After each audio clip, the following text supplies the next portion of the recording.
Hi all, welcome to Law Chat 101 with Girija Bhargav Patel, your legal BFF. I am so happy that you've joined us here today. So Tuesdays are my quick law chat tips for your business and legal tips as well.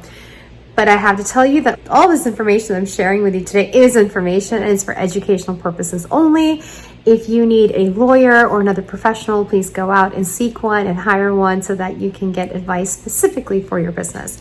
But now let's get started, okay? So today's tips are actually about biz and legal launch tips.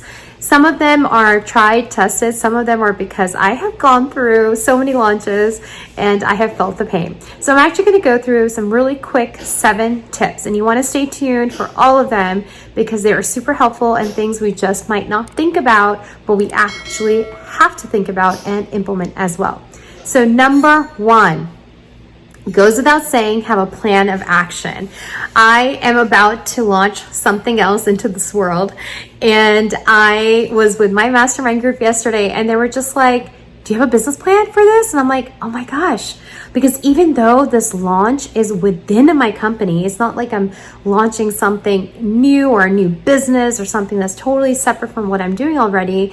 But you still need a plan of action. So a plan of action can just be your who, what, where, why, hows, and a quick SWOT analysis.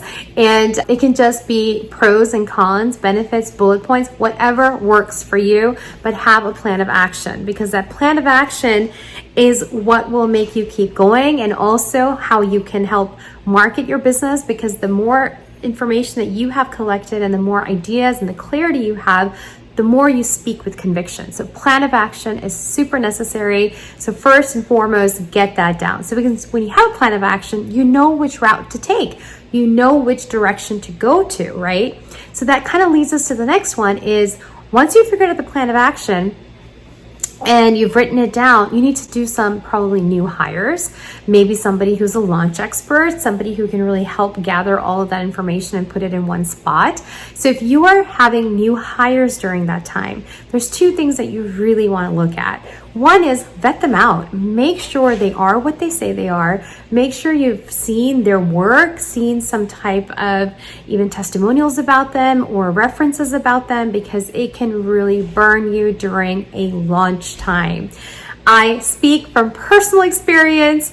It is terrible when somebody either A, exits during launch time, or B, does it so badly because they say they know stuff, but the reality is they don't know it. And it's unfortunate because it truly hurts their reputation, but in the meantime, it's also hurting your business.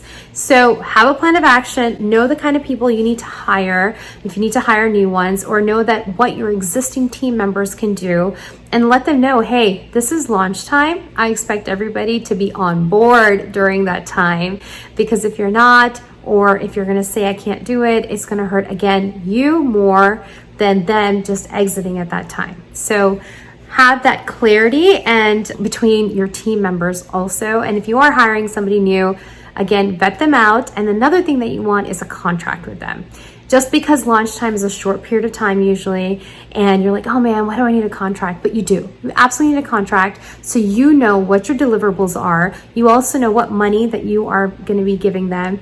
You also know what the expectations are. So they know your expectations, they know your timelines and deadlines, and they can actually input that into the calendar and know how important launch time is. Because if anybody has gone through launch, you know behind the scenes, it is madness. It is chaos.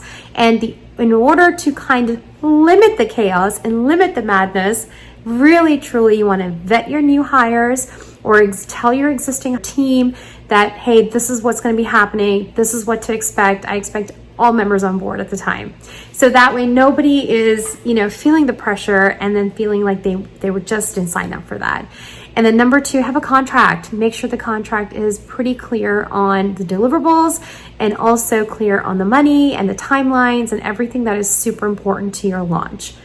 Even if it means like, do you know how to use a certain software or a certain tool? Because if they don't, that can be detrimental. Something as simple as your email systems or even like Dubsado, do they know how to use it? To have those things clearly stated and also communicated, and look at the referrals and their past work.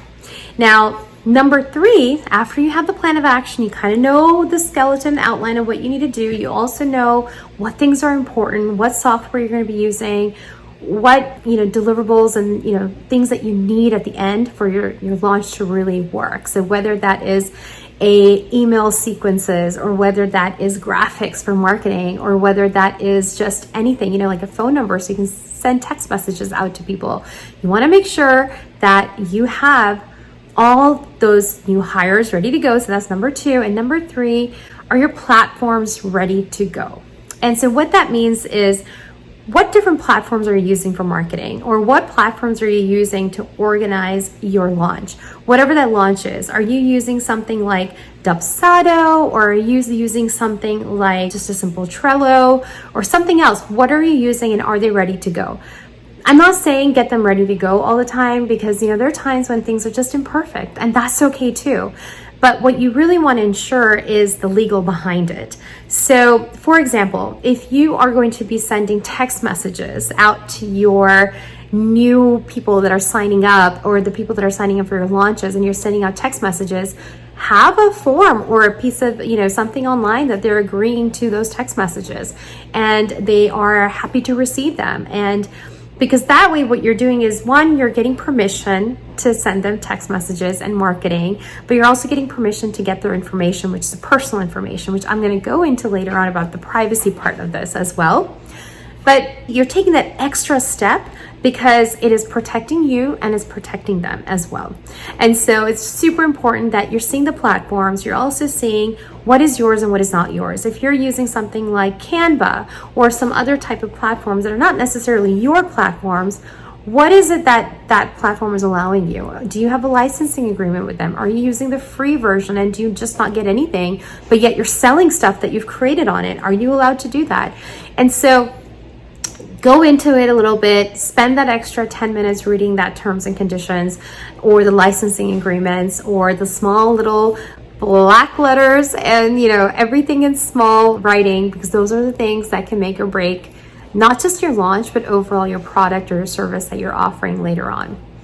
And so that kind of takes me to the privacy information, number 4. Privacy information is very important because all the states have their own privacy laws. And as we are going through time, the privacy is becoming more stricter. The way you're handling people's personal information that is given out to public like that, the strictness of it is being more enforced. And different states are coming out with stricter guidelines. So California is pretty strict. Colorado's coming out with something. Virginia's already come out with something. And then of course the GDPR, and then other countries like Canada, or, even in South America, and then other parts of Europe, and, even in Asia. So there's different privacy requirements. And so you want to make sure that you are complying with probably one of the most strictest ones, because that way you're kind of complying with all of them then, right? And so the rule of thumb is go to the most strict one, especially in the country that you're in. And so that way you are complying with most of them then, right? And so privacy information is very important, because what happens is when you're launching something, you might be launching a different product all of a sudden, or a service, and that product and service might require more personal information from your audience, or from your community, from your client, whoever you're targeting. And so now you want to make sure that your privacy policy is reflecting that, and your privacy policy is also reflecting what you're doing with that information, and who you're selling that information to or sharing that information with, and why you're doing that. So who, what, why, and how are very important. If you don't already have it, get to it and start doing it, because there are companies that are getting fined, and they're getting pretty hefty fines, especially from the EU. So don't think that just because you're contained in the States that somebody in the EU may not be impacted with your website, especially if it's something that's pretty broad and pretty much, actively almost also where you're marketing to people outside of America or abroad. Make sure that you are complying with those countries' privacy policy as well. And then privacy policy kind of leads me into the terms and conditions. And so again, if there's changes in what you are doing with this launch, if there's changes in the way your refund or exchange policy is, or any disclaimers, or disclosures that you might have, or even in general about intellectual property. Any of these changes need to be reflected in your terms and conditions. And those changes are, again, very important to have in your terms and conditions, because especially if you're selling online, that terms and condition is essentially like a contract once they do a positive confirmation, meaning they are themselves confirming with a check mark and not an auto check for themselves.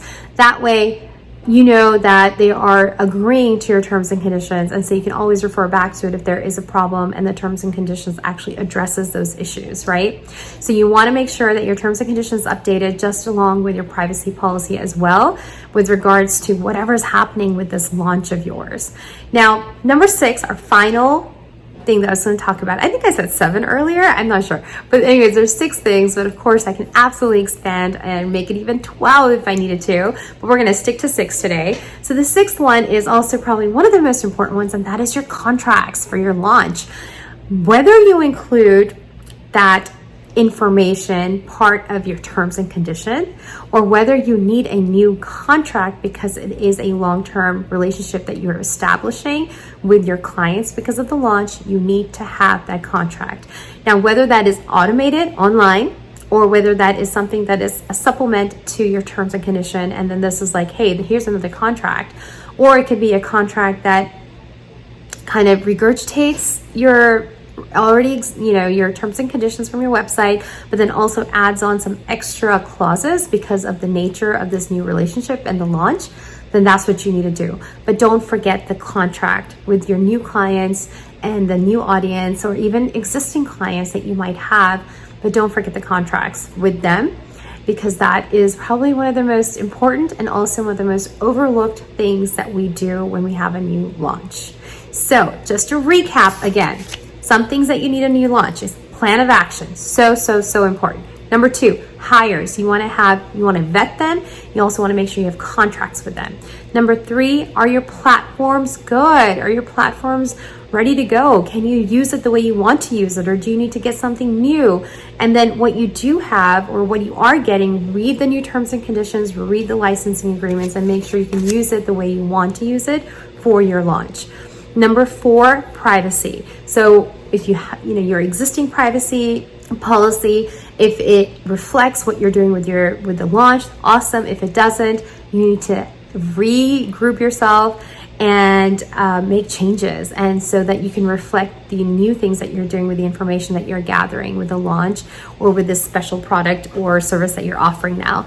And then that goes in tandem with the terms and conditions. Same thing, changes, got to reflect those changes. And if there's no changes, wonderful, but if there are, reflect them.